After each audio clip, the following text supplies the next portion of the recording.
पितृभ्यो नमः। श्राद्ध पक्ष चल रहा है और आजकल सोशल मीडिया पर एक मुहिम चल रही है कि कैसे हमारे हिंदू लोग, हमारी हिंदू जनता श्राद्ध से दूर हो जाए। देखिए, हमारे धर्मशास्त्रों में, इतिहास में, पुराणों में, वेदों में श्राद्ध का बड़ा महत्व है। पर अभी आप देखते होंगे कि रील्स बन रही है, मीम्स बन रहे हैं, कई क्लिपिंग्स वायरल हो रहे हैं जिसमें श्राद्ध को लेकर मजाक उड़ाया जा रहा है, हंसी उड़ाई जा रही है। कहीं कौवे को दिखाया जा रहा है और कहा जा रहा है कि तुम्हारे पिता, तुम्हारे दादा आ गए, तुम्हारे ससुर आ गए।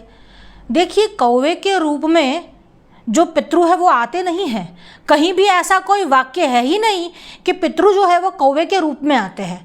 हमारे यहाँ सनातन धर्म में न केवल मनुष्य के लिए, जीव मात्र के लिए हमारा विचार है। हमारी जो संस्कृति है वो जीव मात्र को समर्पित है।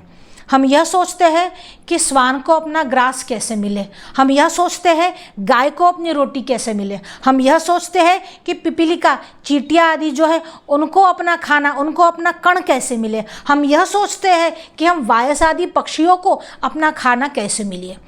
इसीलिए केवल कौवे को खिलाना ही श्राद्ध नहीं है। पहले तो श्राद्ध जानते ही नहीं है, कौवे को खिलाना ही श्राद्ध समझ लिया है।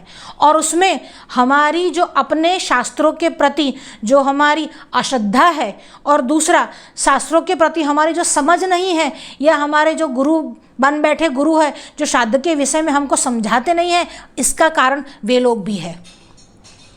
गाय को खिलाना श्राद्ध का एक अंग है।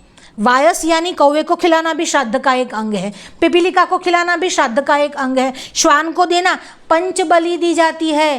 केवल कौवे को ही दी जाती है ऐसा नहीं है, पंच बलि दी जाती है। और ब्रह्मभोज यानी मनुष्यों को भी खिलाया जाता है और अग्नि के माध्यम से देवताओं को भी प्रसन्न करके भोजन दिया जाता है। श्राद्ध किसको कहते हैं? विधिना पितृनुद्दिश्य। श्राद्ध की जो व्याख्या बताई है वह ऐसी बताई है कि विधिवत जो किया जाए और पितृओं के उद्देश्य से क्रिया किया जाए। और उसमें सबसे बड़ी बात जो जुड़ी है वह है श्रद्धया, श्रद्धा से की जाए। विधिना और श्रद्धया, श्रद्धा भी होनी चाहिए और विधिवत की जाए। और विधि में एक ही विधि जानते हैं, और वो विधि कौन सी है? कौवे को खिलाना। और हमारे गुजरात में तो अब स्थिति ऐसी बन गई है कि लोग ऐसा बोलने लगे हैं, कागड़ा ने नाखिया हो। मतलब आपके पितर जो है वो कौवे है क्या? और आपके दादा आ गए, आपके पिताजी आ गए, आपके ससुर जी आ गए, आपकी माँ जी आ गई। कौवे माँ बाप के रूप में, पितरों के रूप में नहीं आते।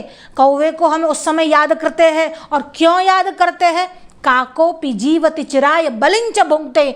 जो कौवा होता है ना, उसकी आयुष्य 400 वर्ष की होती है। अब जब 400 वर्ष की किसी की आयु है तो आपके पितरों को उसने देखा ही होगा। इसीलिए पितरों को देखा है इस सोच के माध्यम से। और न केवल कौवे को, हमने अभी ही आपको कहा कि चींटी आदि को, कपोत आदि को, श्वान आदि को, गाय को, इन सब को भी पंचबली में ग्रास दिया जाता है। इसीलिए ये सब जो रील्स बनाना है, और ये किस लिए बनाई जाती है? क्यों? वैदिक धर्म के विषय में, सनातन धर्म के विषय में ही ये सब छूट है। और हम लोग ही है जो ऐसी रील्स को वायरल करते हैं। हम लोग ही है, मतलब हम लोग यानी हम हिंदू लोग ही जो अपने धर्म के विषय में श्रद्धा नहीं रखते, वे लोग इसका मजाक उड़ाकर उसको वायरल करते हैं। क्या तुम्हें अपने पिता पर श्रद्धा नहीं? तुम्हें अपने शास्त्र पर श्रद्धा नहीं है? ऐसा दिखाते हैं कि जीते जी तो अपने पिता को कुछ नहीं खिलाया और मरने के बाद श्राद्ध करके 56 भोग खिला रहे हैं। जिसने जीते जी सेवा नहीं की ना, वो मरने के बाद श्राद्ध भी नहीं करने वाला है। इस्लाम में श्राद्ध की प्रक्रिया है, कृष्ण में श्राद्ध की प्रक्रिया। श्राद्ध की प्रक्रिया उसमें है जहाँ राम आदर्श है। श्राद्ध की प्रक्रिया उसमें है जहाँ श्री कृष्ण आदर्श है। श्राद्ध की प्रक्रिया उसमें है जहाँ श्रवण है। तो जब ये सब पुत्र है, और पुत्र की पुत्रता किसमें है? तो जो शास्त्रकारों ने व्याख्या दी है उसमें बात यह है कि जो जीवित रहते हुए माता पिता की सेवा करे और मरने के बाद माता पिता का श्राद्ध करे, उसका नाम है पुत्र। केवल मरने के बाद श्राद्ध की बात नहीं है। अगर आप मरने के बाद ही श्राद्ध की बात करते हो और कहते हो कि जीते जी माँ बाप को कुछ नहीं देते, सेवा नहीं करते, केवल श्राद्ध के दिन याद कर लेते हैं, तो एक तो वो लोग हैं जो ना तो श्राद्ध करते हैं और ना ही जीते जी सेवा करते हैं, और एक दूसरे वो लोग हैं जो केवल श्राद्ध में करते हैं, जीते जी नहीं करते। पर कम से कम जो जीते जी और श्राद्ध में दोनों से नहीं करते, उसमें से तो वो लोग अच्छे, कम से कम श्राद्ध में तो याद करते हैं। श्राद्ध में करते करते ऐसा आएगा कि जीते जी भी सेवा करने लगेंगे। वस्तुतः यह अधूरी संकल्पना है, पर अधूरा तो है, उनमें तो अधूरा भी नहीं है, वो तो दोनों में से एक भी नहीं करते।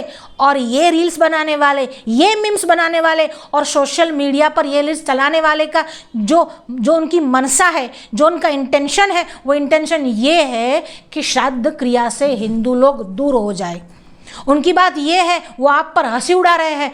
अगर मजाल है उनकी किसी भी ऐसी परंपरा, किसी भी ऐसे रीति रिवाज जो मजहबी है, जो रिलीजियस है, उस पर कभी वो हंस के दिखाए, मजाक उड़ाकर दिखाए, बैप्टिज्म पर दिखाए, सुन्नत पर दिखाए तो उनकी औकात है, तो नहीं दिखा सकते और हम चाहते भी नहीं है कि वो दिखाए। पर क्यों हमेशा सनातन हिंदू धर्म ही इन सब माध्यम में टारगेट बनता है? इसीलिए हिंदुओं को जागना चाहिए।